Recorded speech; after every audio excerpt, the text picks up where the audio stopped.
Hola, ¿qué tal, amigas, amigos televidentes en Extra Plus? Un gusto saludarles, darles la bienvenida a esta edición, Sumando Vigores, edición en la que vamos a tener una plática interesante sobre un personaje de la historia, un nicaragüense que está en vías de canonización, es decir, su causa está abierta todavía ante las autoridades católicas en el Vaticano, pero sin importar, hoy día sin importar si la causa ha prosperado o no, si avanza o no, si se le va a declarar o no santo, ya la gente habla de él como un santo. El padre Mariano Dubón de León, San Dubón, San Mariano Dubón, etcétera, cuya obra, principalmente por la cual es muy recordado, es por la atención a niños abandonados, a niños en orfanato, la creación y atención para niños de orfanato en León. Ese digamos, es como la gran obra por la cual es recordado. Sin embargo, aquí el doctor Armando Zambrana, historiador, escritor, nos quiere contar un poco más. Justamente está escribiendo, terminando, ajustando, viendo si la coma debe de ser en esta palabra o en la siguiente, un libro en el cual ahonda sobre la historia de Mariano Dubón. Muchas gracias por estar con nosotros, doctor. En primer lugar, quiero nuevamente agradecerte la oportunidad que me brindas para venir a exponer sobre personajes de la historia, y en este caso es un personaje de la historia de Nicaragua y también un personaje de la historia eclesiástica de Nicaragua. Es decir, que tiene sus propias características dentro de la iglesia y dentro de la historia de Nicaragua. Es decir, el personaje abarca pues el aspecto de las luchas civiles, ¿verdad?, y políticas, y también está dentro de lo que es el marco de la obediencia, de la fidelidad al evangelio, etc. Él está inmerso en la Nicaragua que está ebulliendo, sería la palabra, que está en ebullición en el siglo XIX, con todos los cambios que implicó el siglo XIX, y participa como sujeto o como protagonista de esta historia. Sí, pero indudablemente tenemos que, antes de todo, darnos cuenta que era el siglo XIX. El siglo XIX fue una realidad permanentemente cambiante, y esa manera de cambiar fue una tragedia para Nicaragua. Porque desde 1821 hasta 1893, digamos, en el siglo XIX, hubo luchas tremendas, de las que los historiadores nos ocupamos de presentar a los héroes y a los antihéroes, dependiendo de la visión que tengamos, pero sin analizar las consecuencias de esos sucesos. Por ejemplo, las víctimas de la guerra. Fulano de tal combatió y entonces ganó y expulsó a los liberales, y fulano de tal expulsó a los legitimistas. No, pero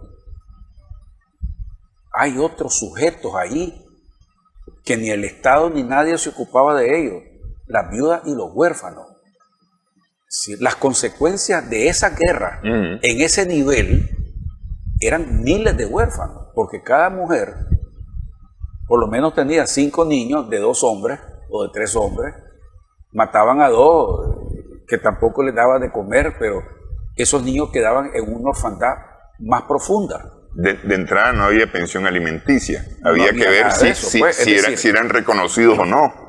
El primer presidente que se ocupa de las viudas y de los huérfanos es, después de la Guerra Nacional, el general Tomás Martínez, que asigna una pensión, ¿verdad?, de acuerdo a la economía de aquel estado, para los huérfanos y las viudas, que eran consecuencia de la guerra nacional y de las guerras anteriores.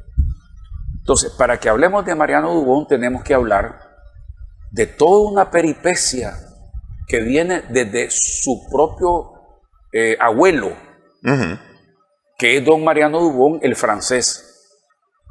A ese le toca vivir todos los problemas que se dan a su familia, que se dan en la parte noreste de Francia, en el sector de Alsacia, de Mosela, y vienen huyendo con sus hermanos y primos hasta llegar al Mediterráneo y después buscar cómo venirse a América. Llegan a España, trabajan en Málaga, hacen algunos trabajos, aprenden a hablar español y no entendían qué cosa es, me duele el arma. Y decía, ¿cómo le puede doler el arma a este señor aquí en el sur, verdad? Porque en el sur de España. En el sur de España, pues le dolía el alma, no el arma. Sí. Pero logran conseguir en un pequeño barco inglés que lo llevaran hasta Trujillo, Honduras. Ahí viene don Mariano padre, ¿verdad? Don Mariano Dubón, el viejo Dubón, pero que tiene apenas 14 años y que ha venido trabajando de por lo menos 6, 7 meses desde que salieron, trabajando en la campiña. Sus padres vendieron tierras, ganado vacuno, vacado lanar, para que se vinieran aquí a este lado. ¿Él viene solo o viene acompañado por los padres? Viene con sus hermanos y con primos hermanos. Ajá. Es decir, viene una chavalada. Viene una chavalada, eran como unos 7 muchachos. Ajá. ¿Verdad? Y se establecen en Trujillo. El único lugar donde no hay guerra, le dicen. Le dicen los ingleses, el único lugar donde no hay guerra es Trujillo. Ahí los podemos dejar porque nosotros tenemos que viajar ahí. Trabajaron en el barco, les dieron 20 libras por el trabajo que hicieron. Que era un montón de plata. Que ellos se quedaron asustados. Este era un montón de dinero. Es que se los regalan los marineros a ustedes, dicen, porque ustedes les hicieron el trabajo. Limpiaban la cubierta, las bodegas, todo. Se establecen y llegan el primer día y no hayan que hacer. No hayan que hacer. Pero medio hablan español. Ellos hablan el francés porque son franceses. Sí. Y en Málaga, estuvieron en Málaga, fueron como 6 meses, aprendieron lo que pudieran expresarse en castellano. Y de ahí salieron a pie, porque les dijeron que no los podían llevar, los llevaron hasta hasta Málaga, y en Málaga se fueron a pie hasta La Línea, que es un pueblo que está frente a Gibraltar. Ahí pagaron para que los cruzaran. Y ahí encontraron, pues al principio era como difícil porque no querían a los franceses. Claro. En España no querían a los franceses porque estaban en guerra contra Francia. Y tampoco los británicos. Y tampoco los ingleses. Pues. Pero ellos contaron su cuento y entonces les dieron albergue y los trajeron a Trujillo. En Trujillo ellos comienzan a ser maleteros y a traducir. Llegaban compradores de oro y pues comienzan a hacer sus ahorros. Se establecen, compran una casita y, bueno, van creciendo y comienzan a comprar tierras. Producen, venden, compran, le vendían a los que llegaban con otros barcos, les compraban, es decir, se dedicaron al comercio y a la siembra. Comenzaron a hacer recursos y comenzaron a tener nombre. Se comenzaron comenzaron a relacionarse con los franceses e ingleses que estaban explotando minas en ese sector. Yo menciono en el libro las minas, y había un señor de apellido Botrán en castellano, que había llegado de Nicaragua y se había establecido, y era un hombre que tenía mucho dinero, era un francés. Incluso, pues todavía en el siglo XIX, a finales del siglo XIX, un nieto de este señor Botrán llegó a ser vicepresidente de Honduras. O sea, esa familia francesa se establecieron. Don Mariano Dubón y sus primos se establecieron en Honduras, que son los Dubón hondureños. Pero en una fiesta que hizo el señor Botrán... Espérenme, antes que todo, ellos están en la costa caribe hondureña, ¿no? Hondureña, sí. Y ellos comercializan hacia el interior de Honduras. Sí, y también le venden productos hondureños de Comayagüela, digamos, de Tegucigalpa, no me acuerdo de qué otro lugar, le venden a los que llegan en barcos a comprar productos, digamos, básicos. Pieles, pero ellos están establecidos en madera la costa y todo. caribe. Ellos son corredores, digamos. Sí. de sí. productos primarios. Hace recursos y Botrán hace una fiesta para ver si puede casar a su hija. Una muchacha que para esa época tener 25 años era como que te habías quedado, ¿no? Sí, ya le había dejado el tren. Ya no, en ese día era barco, no había tren. Okay. Ya le había dejado el barco. El asunto es de que esta gente, como este señor había estado en Nicaragua, en León, y tenía amistades, más o menos esa era la cultura de la época. Te llegaba una invitación y las familias se alistaban en carretas, ahí llevaban los baúles, llevaban las comidas, se quedaban en la hacienda tal, ahí comían, ahí al día siguiente salían. Esa era la cultura de la época. Y llegó una joven que había nacido en Honduras, pero había nacido en León, de padre hondureño, y que tenía sus recursos. Esta señora era apellido Quiñones, se llamaba Josefa, pero el apellido principal era Chever, que castellanizado es Chévez. Sí, Echeveret, y se quedaron Chévez, ¿verdad? Esta señora Echeveret, ¿verdad? Llega como de unos 16 años. Ya casadera. En una fiesta, en esa fiesta, ¿verdad? Comenzaron a tocar música, y la música prohibida de la época, un vals. Y una anciana que estaba por ahí, ¿verdad? Que las niñas bailando con los hombres, qué horrible, se desmayó. Y en el desmayo fue que don Mariano conoce a la joven Echeveret. Se enamoran, se quedan ahí platicando, se enviaban cartas por correos de camino, que era que mandabas a alguien que llevara una carta. Que no había correos como lo conocemos hoy. Que llegaba 1 o 2 semanas después la carta, y había que esperar respuesta 1 o 2 semanas después, es decir, la respuesta llegaba un mes. Y a más veces tarde. un mes, 2 meses pasaban, porque no conseguía quién podía llevarte la carta. Total, pues, que le dice que lo acepta como novio, pero que tiene que venir a León. Bueno, lo arreglan todo. Pero la joven Echeveret se tiene que ir a Trujillo. No, creo que estaban en Tegucigalpa. Estaban en Tegucigalpa, y ahí nace el primer hijo, que es Liberato Dubón Echeveret. Ok, vamos a hacer la pausa aquí en la novela que estamos contando, que es historia. La novela es historia. Lo que pasa es que tiene visos de telenovela. Es que la vida de nosotros es una novela.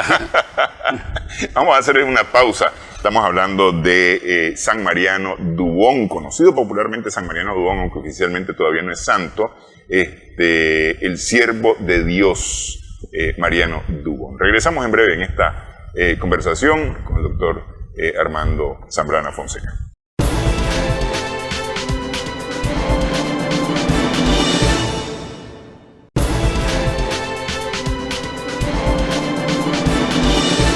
Continuamos en esta edición, estamos sumando vigores en Extra Plus. Con el doctor Armando Zambrana estamos conversando acerca de el siervo de Dios, Mariano Dubón, que está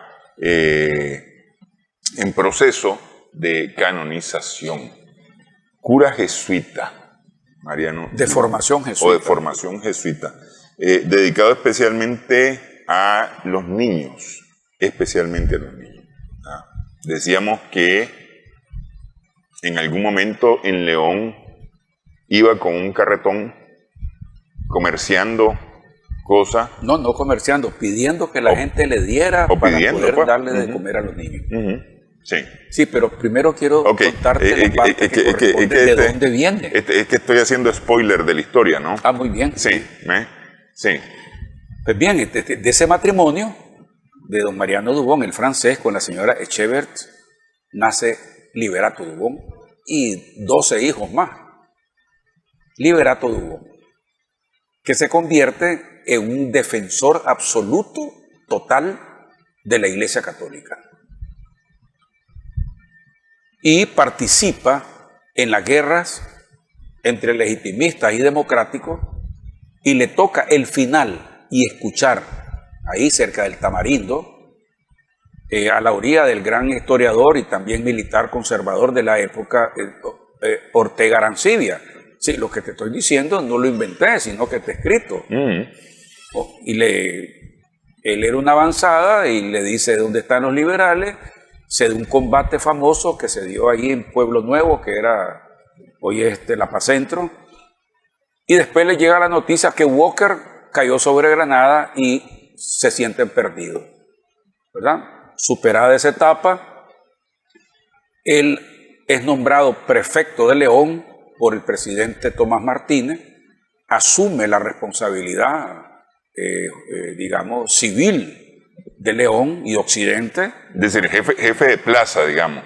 Jefe de plaza, civil, sí, aunque él tuviera grado militar, era coronel, grado militar, y en ese interín él ya había visto a una joven que se llama Virginia Alonso Jerez, hija de don Domingo Alonso Neria, algo así, que era chileno y había llegado muy jovencito con unos hermanos también digamos así, a León. Habían nacido en Santiago de Chile y se había casado con una prima hermana de Máximo Jerez. Y es que aquí viene la gran saga familiar, ¿verdad? Como vienen los Jerez, vienen los Dubón, viene toda esta gente metida. Los Jerez tenían 2 hermanos curas, un pintor, y se arregla el matrimonio, que es una cuestión que se da muy bonita, entre Virginia, ¿verdad?, Alonso Jerez y Liberato Dubón Echevert. Estos son los padres del que va a ser después Mariano Dubón Alonso, que a los 12 años, con ese ambiente a favor del jesuitismo, a favor de la Iglesia Católica, de los principios de familia, de los principios del matrimonio, de la unidad que debe de haber entre las familias que tienen el mismo origen, desde el extranjero, que padres extranjeros y todo. Era un ambiente de León que casi no se te cuenta. Sí, Rubén Darío, que en esos días apenas tiene como 5 o 7 años, pertenece a otro sector de León donde reina la masonería. Y en este sector de León reina la defensa de la iglesia. Sí, cuando te presentan a Rubén Darío, como que se olvidan de que Rubén Darío está en un entorno mucho mayor donde hay una lucha ideológica entre la Iglesia Católica, los católicos y los masones. Pero a ver, Máximo Jerez es de los que participa en las tertulias en la casa de Rubén Darío. Bueno, no hay fe de que participara porque en esos días él estaba en el exilio tratando de meter guerras y todo, estaba afuera. No hay el que participaba, no hay testimonio, pues.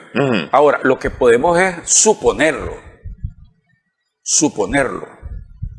por cuestiones objetivas, es decir, la masonería era una hermandad, que había una relación entre ellos. Rubén Darío era, digamos, producto de la masonería, lo andaban del timbo al tambo al muchachito, declamando poesías y todo. Es decir, la masonería ampara a Rubén Darío y eso él lo dice. Sí. Él lo dice, lo ampara y lo ampara en El Salvador y lo ampara en Guatemala y lo ampara en Chile.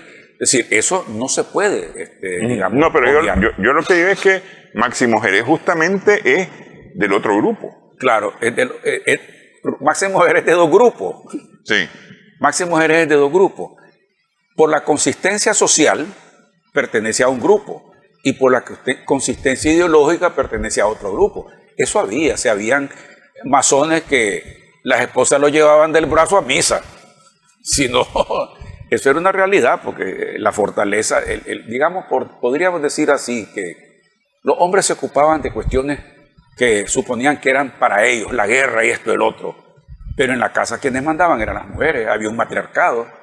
Por muy general que fuera, la que estaba ahí con el garrote y la escoba era la esposa y vamos a misa y tenía que ir a misa. Ahí, en el ejército familiar, la señora es la que gobernaba. ¿Mm? Entonces ese mundo de León está dividido en dos partes. El francomasón, digamos así, y el otro que corresponde a la defensa solidaria, absoluta, a la iglesia, a la orilla del obispo, etc. La familia Dubón era de este lado, muy conservadora en principio, creían en la familia, creían en la santidad del matrimonio, y un día el niño pidió ser jesuita, porque él miraba a los jesuitas, llegaban a la casa de él los jesuitas, y tuvieron que ir a la recolección para que el padre, que creo en estos días era San Román, le hiciera un examen porque quiere ser jesuita, y lo aceptan. Viera si tenía vocación o no. Sí, exacto. Lo aceptan y se va con su papá hasta el seminario que estaba en Matagalpa, que es el seminario San Luis Gonzaga, y ahí se queda. Cuando viene la expulsión de los jesuitas, él tiene que irse. Él siente que tiene que irse, no es que debía de irse, no que siente tiene que irse. Y los jesuitas y los muchachos del seminario que eran nicaragüenses, frente a la presión que había del ejército conservador, de las autoridades civiles, ese tiene que ir. ¿Y por qué los expulsan? Porque previo a la expulsión hay una revolución, hay un alzamiento de los indígenas contra el gobierno. Es la revolución indígena. Y una revolución que los historiadores, por alguna razón, que no es para explicarlas aquí, sino que están en el libro, unos dicen que es cierto y otros dicen que no es cierto. Este es el alzamiento de 1860 y algo, ¿no? Exactamente. 1789, ya para los 80, digamos, sí. Ahí. Y era porque los explotaban, les estaban quitando tierras para hacer las producciones de cafetaleras, no les pagaban, si tenían que cargar, por ejemplo, los rollos de alambre para tender digamos así, el telégrafo de Matagalpa a Muymuy o Matiguá, a ellos les pagaban 25 centavos, pero si llegaban de Managua, les pagaban $1. ¿Ya? Sí. Entonces había una grande diferencia y además el trato, la desconsideración que había para el indígena. Indio, era despreciable. Indio y de forma despectiva. Era despectiva. Pues. Entonces un día se alzaron y los jesuitas le dijeron al gobierno, miren señor, ahí hay una inconformidad, hay documentos donde les dicen al gobierno, señores, ahí hay inconformidad, deben de resolver el problema. Pero por encima de cualquier excusa que pudieran tener como cierta, que aquí está la documentación de que los jesuitas piden que atiendan a los indígenas, estaba la presión de Guatemala que debían de expulsarlos. Sí. Y había presión de masones de Nicaragua, como por ejemplo Evaristo Carazo, que su hermano era autoridad en El Salvador y presionaba al presidente Zavala como presionó al presidente Cuadra para que expulsaran los jesuitas, hasta que hubo una oportunidad para decir, estos fueron los jesuitas fueron los que presionaron a los indios para que se rebelaran en contra del gobierno. Y eso quedó por sentado. Ahora, esto es importante tal vez señalar que Nicaragua en Centroamérica es el único país que tiene jesuitas o que recibe jesuitas en una oleada en la que Guatemala los había rechazado, Honduras y El Salvador los habían rechazado, y en Nicaragua se inventan una figura para poderlos recibir, para tenerlo sin tenerlo. Sí. La figura es un asilo humanitario. Sí, el asilo humanitario implicaba pues que no tenían parroquia, que no podían ser dueños de un espacio jurídicamente establecido hasta por la misma iglesia. No, entonces ellos eran llamados por los párrocos, padre, ayúdenos a esto, pero los jesuitas son los jesuitas. Y en menos de un año ya habían metido a todos sus sacerdotes hasta en la Segovia, Ometepe, Rivas, Chinandega, El Viejo, Managua, Masaya, Granada, Aquello era una revolución, digamos, eclesiástica nunca vista. Era una invasión jesuita. Era una invasión jesuítica al mejor estilo de la Compañía de Jesús, capitaneada por San Ignacio de Loyola. ¿Ya? Una dinámica que no la tenían ni los partidos políticos. Una dinámica social que tampoco la tuvo la Iglesia Católica antes de la llegada de ellos. Un cura rural. Hubo gente allá en la montaña que nunca conoció un cura. Llegaron los jesuitas, bautizaron, casaron, doctrina católica, todo eso lo hacían. Ahora, ese es el contexto en que el niño, Mariano Dubón Echeveres, dice, yo quiero ser jesuita. Es decir, No, Mariano Dubón Alonso. Alonso, perdón. Porque es el hijo de... Mariano Dubón Alonso, el papá es Dubón Echeveres. Porque esto que estamos diciendo de la llegada de los jesuitas ocurre varios años antes. Sí. Esto es antes. Sí.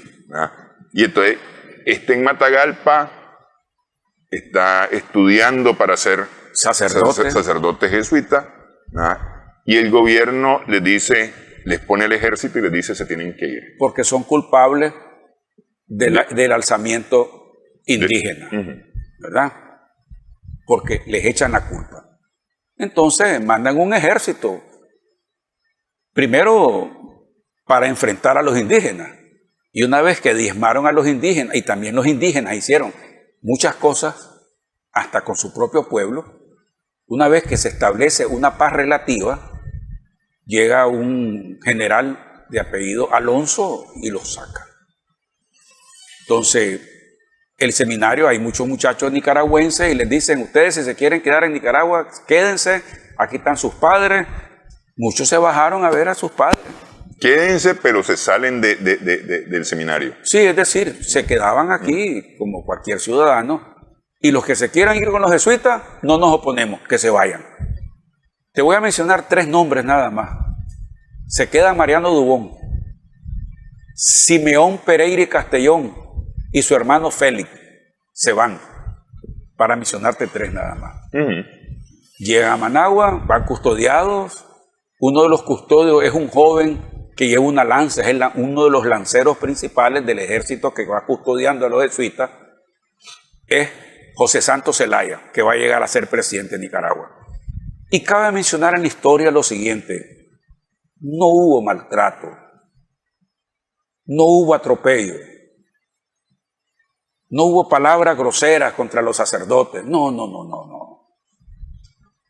Iban caminando, los montaron en carretas, llegaron hasta Managua y después salieron unos se quedaron en Managua porque ahí vivían y otros se fueron para Granada. En Masaya llegaron también a expulsar a los jesuitas.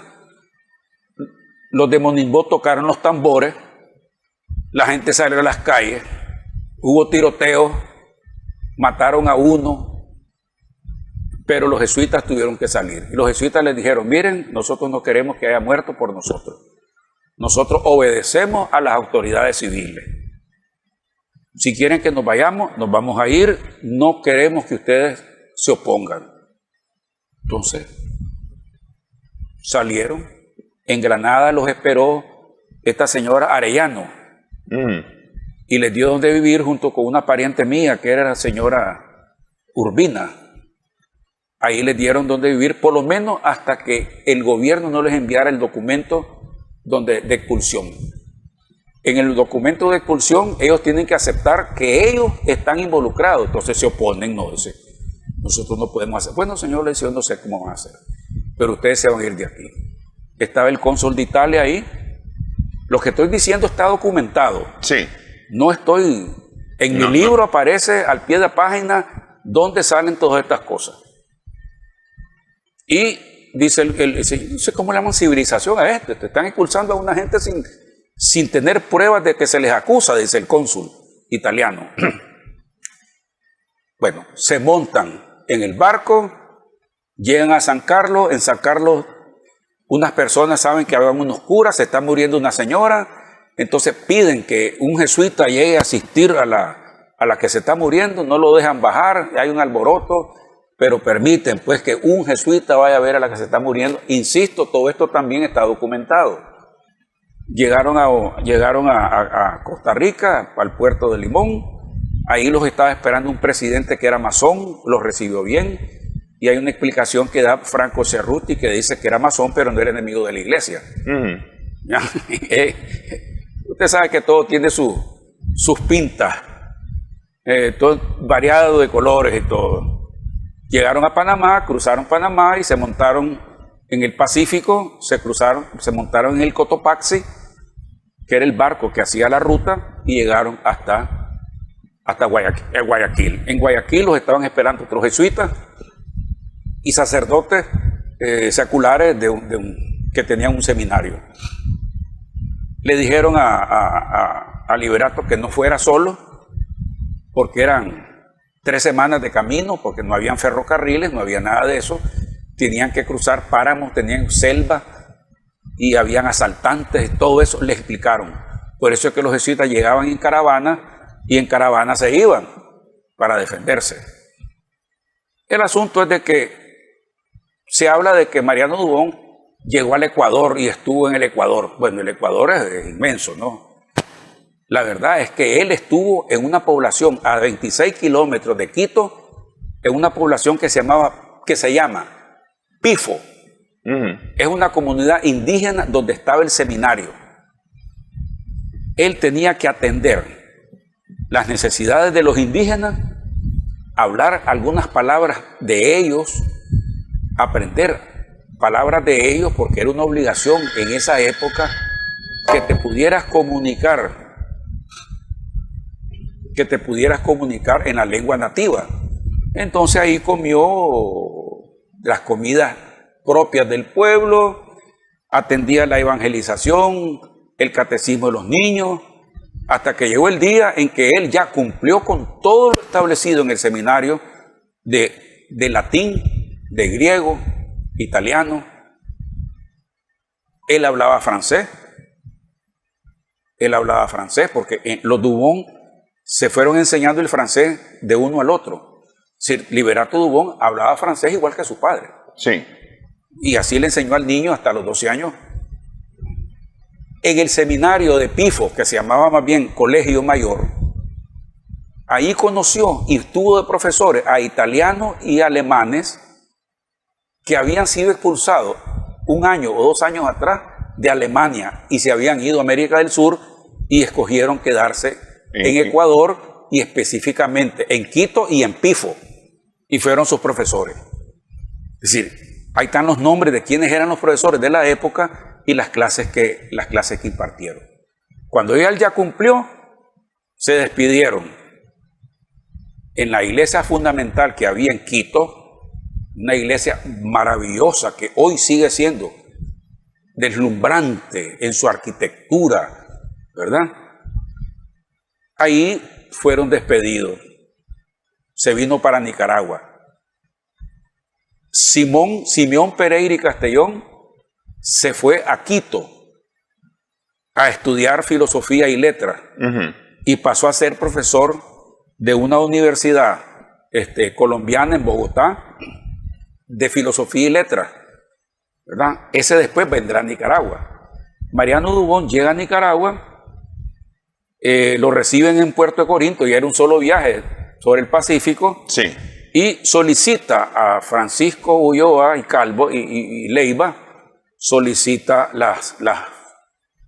ser minorista, o sea, subdiácono, diácono y del presbiterado. Mi libro tiene todos los documentos de todo eso, los documentos originales, fotocopia de los documentos originales de todo eso, y da su primer visa en San Felipe, nada menos que amparado por Giordano Carranza, el creador, no creador verdadero, sino el que profundiza la devoción a la Virgen Santísima con el grito ¿qué causa tanta alegría? Él hace su primer misa ahí, en San Felipe. Ya es sacerdote. Y así comienza un periodo de turbulencia, porque caen los conservadores y llega la revolución de 1893. Ok. Vamos a hacer una pausa aquí en la Revolución Liberal de 1893 que va a llevar al presidente o va a llevar a la presidencia a José Santos Zelaya. Regresamos en breve en esta edición Sumando Vigores en Extra Plus.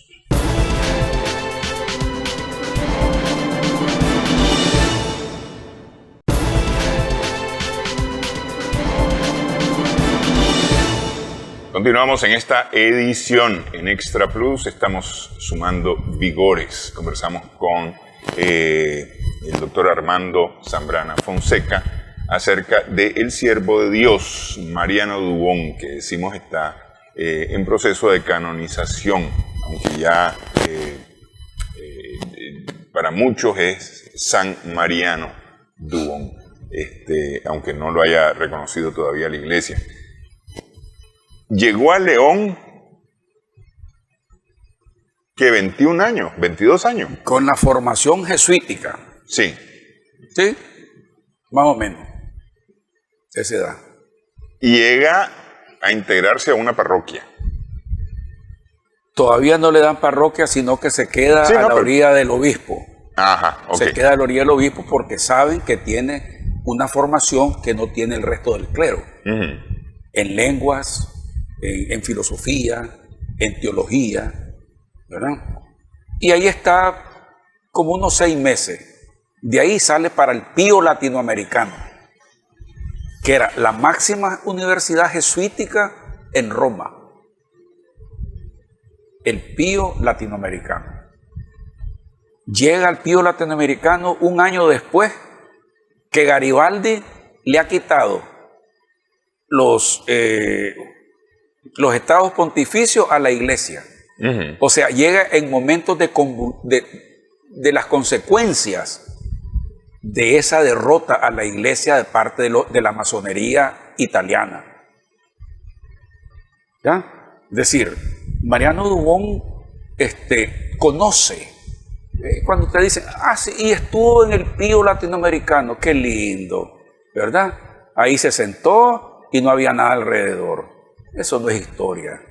Historia es que durante el periodo en que iban a sacar a los jesuitas, su padre Liberato Dubón, desnudo de camisa, se tira al suelo a quemarse en protesta para que no saquen a los jesuitas, y está el poco de gente y él protestándole al gobierno conservador al que le había servido como funcionario público y como ejército, y lo expulsan.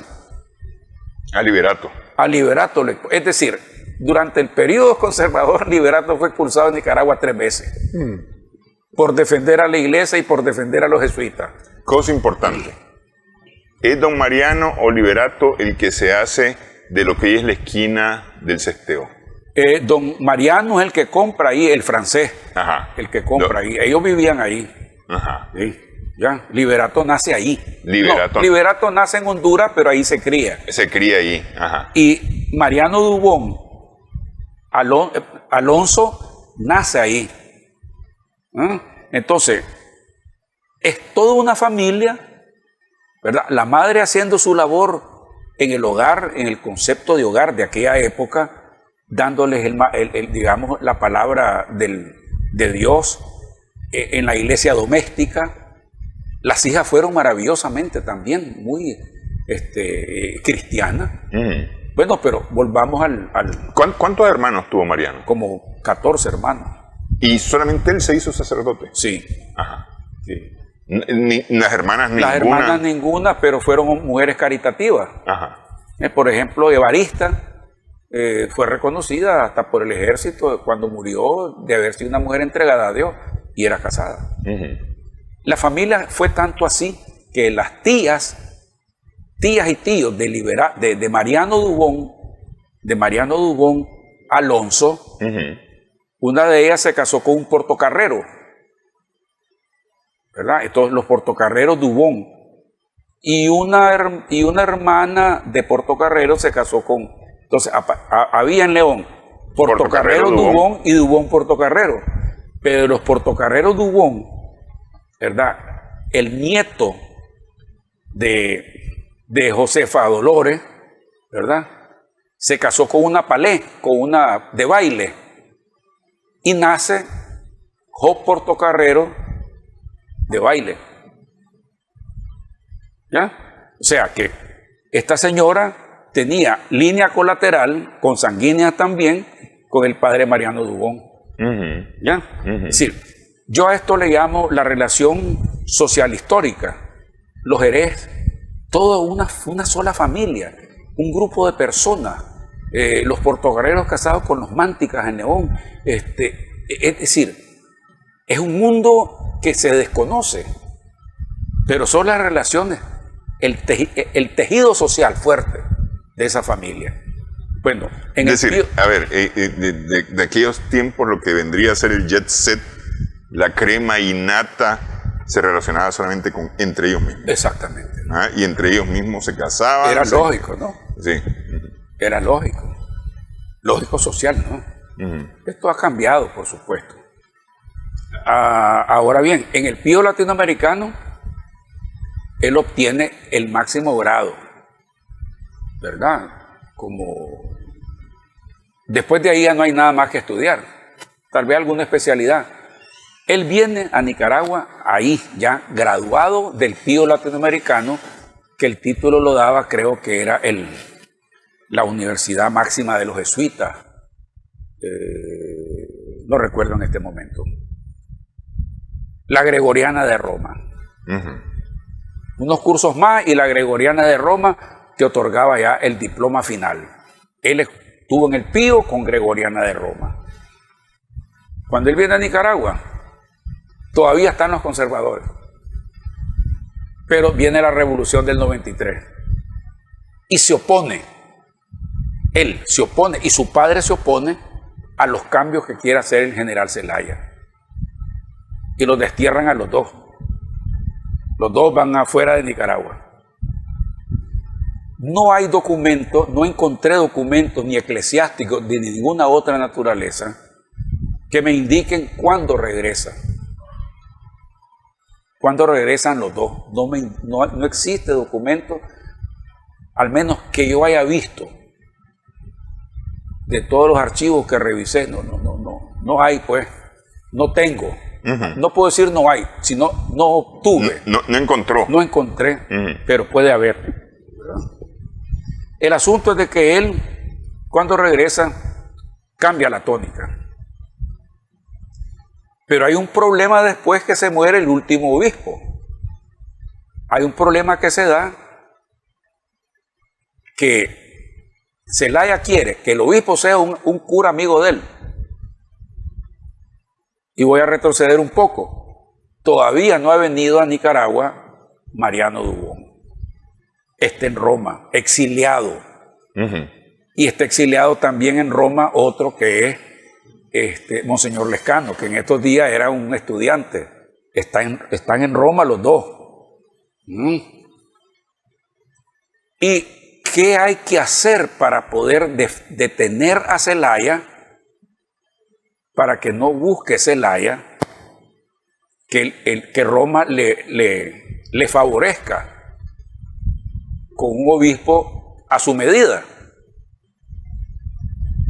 No encontré documento que indique dónde se reunieron el cabildo eclesiástico y cómo fue que tomaron la decisión que el que se encargara de hacer las negociaciones en Roma fuera Mariano Dubón. Era un paso inteligentísimo, por una sencilla razón. Mariano Dubón había sido formado por los jesuitas en Ecuador y en Roma. Su padre era víctima de la masonería conservadora y la masonería liberal, porque en esos días ya estaba metido el historiador Gámez, que era masón también y fuerte. Y por otro lado, el que conocía las gavetas de los jesuitas en Roma era Mariano Dubón. ¿Y a quién le podían creer si no era Mariano Dubón, que había sido el formado por ellos?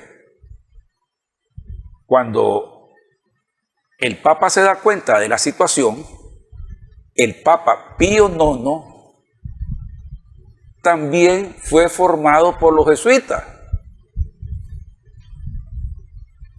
Y al obispo y al candidato a obispo que están proponiendo es Simeón Pereira Castellón, formado por los jesuitas en Pipo. El Papa decide que el que va a ser es Simeón Pereira y Castellón. Es decir, ¿le acomoda eso a Zelaya? no le queda más, pero comienza la lucha fuerte. Comienza una lucha fuerte que yo tengo los documentos, presento los documentos en mi libro, las respuestas de Zelaya y las respuestas del obispo. Ok, dice que no encontró documentación que evidenciara la decisión de nombrar sí, a Mariano Dubón como el negociador. Pero yo supongo, por los resultados y la lógica que me la da, que alguien le tuvo que haber pedido que él negociara. Que negociara porque ahora, sabía quién era. Pero sí hay documentación que dice que él fue el que negoció, que él hizo trámite. A ver, se entiende de que si la historia eclesiástica te dice que se lo encargaron a él, se entiende que él fue el que hizo los trámites. Yo ahorita me contestaron de un archivo de Roma que me van a buscar información para complementarla, porque de los dos archivos de los hermanos cristianos que están en Francia, me dijeron que ellos no tenían información y me remitieron a Roma. Yo creo que mañana voy a escribir sobre esto porque ya no pude hoy porque acepté venir hoy aquí. Mañana con tiempo voy a escribir a Roma, a los hermanos cristianos de Roma, que ellos deben de tener información. Bueno, él viene a Nicaragua y se enfrenta y lo corren otra vez. Lo corre por primera vez Zelaya.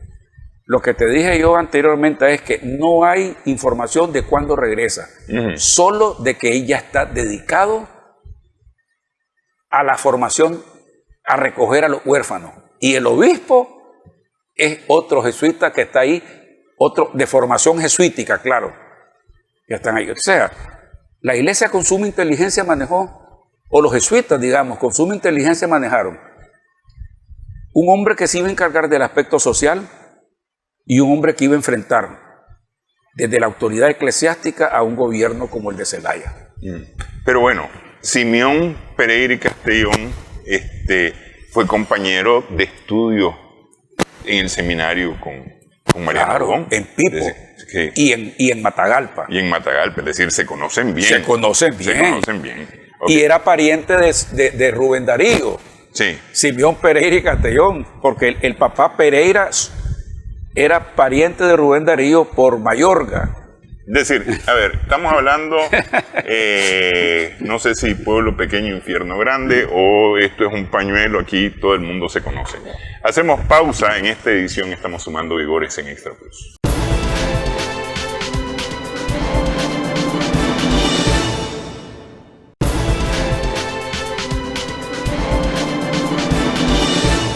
Continuamos en esta edición sumando vigores.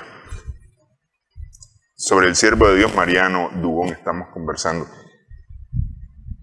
¿Él regresa al final, en algún momento, para quedarse, establecerse, o va a estar en estos ires y venires constantes?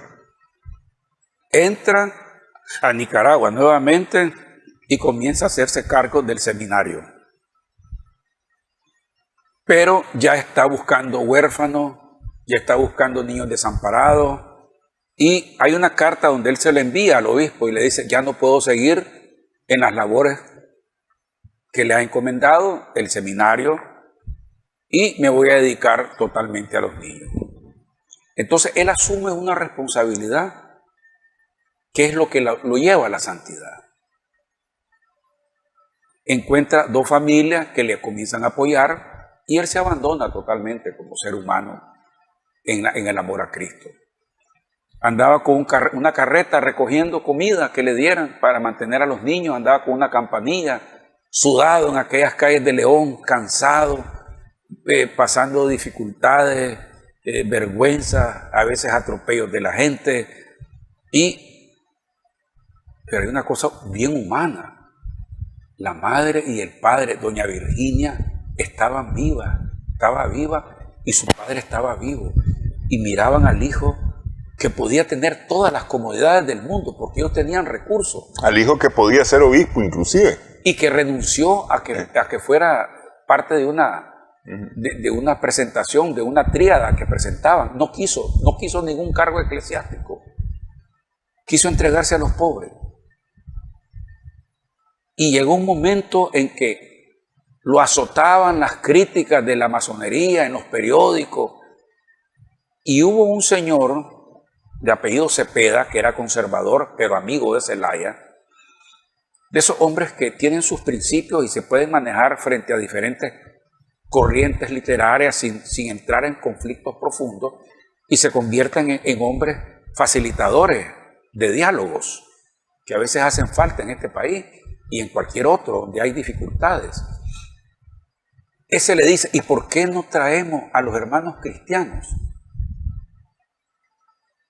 Aquel que había oído hablar de los hermanos cristianos también, de San Bautista de la Salle, de San Felipe Neri, de los que se encargaban de los niños, aceptó, le envió una carta a Zelaya y Zelaya le respondió, yo tengo copia exacta de la carta manuscrita que Zelaya le envía a Mariano Dubón.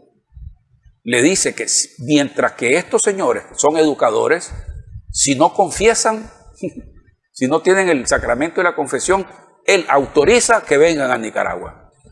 Y los hermanos cristianos vinieron en 1904 bajo un aguacero natural y bajo el aguacero de las críticas de los jesuitas, de la crítica de la masonería. Tengo los documentos, tengo todo lo que se dio, todo eso aparece en mi libro. Y los hermanos cristianos se hicieron cargo de el hospicio. Entonces comenzó aquello maravilloso. Sastrerías, que ya las tenían, pero ya ordenadas con el ordenamiento que los hermanos cristianos de La Salle tienen. Yo soy exalumno de La Salle, mis hijos son exalumnos de La Salle, sabemos quiénes son esos educadores. ¿Y qué pasa? Llega Zelaya a León buscando cómo, no buscando, sino exactamente a inaugurar la línea León, el Sauce, y de regreso en el tren que llegó hasta el Sauce y regresó, se le ocurre ir a ver a Mariano Dubón. Lo pasan por las diferentes talleres, se mete a la mano a la bolsa y le da 1,000 pesos para el 1,000 córdobas, oro en esa época era mucha plata. Y le comienza a quitar los demás. A ver, ¿cuánto va a dar vos? 500 pesos más. Y le dice, a partir de hoy va a tener una pensión usted para que a estos niños no les falte nada. Vino la guerra de 1907. Zelaya manda una orden que ningún joven de 15 años del hospicio puede ser motivo de reclutamiento. Tampoco los miembros de la banda de los supremos deberes. Era diferente de los supremos poderes, de los supremos esfuerzos era. De los supremos la banda de los supremos esfuerzos, ¿verdad? Y total, que Zelaya comenzó a proteger la labor. Después que cayó Zelaya, se apareció Emiliano Chamorro a tomarse fotos, se apareció el otro a tomarse fotos y nunca dieron nada.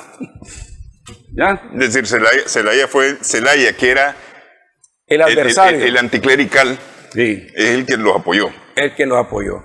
El que lo apoyó. Okay. Es una contradicción y por otro lado, él muere en 1934 y da la casualidad que los dos que lo asisten en la escuela, digamos así, en el hospital, Eloy Zambrana Muñoz y el doctor Luis de Baile, porque Luis de Baile era el profesor de Eloy, ¿verdad?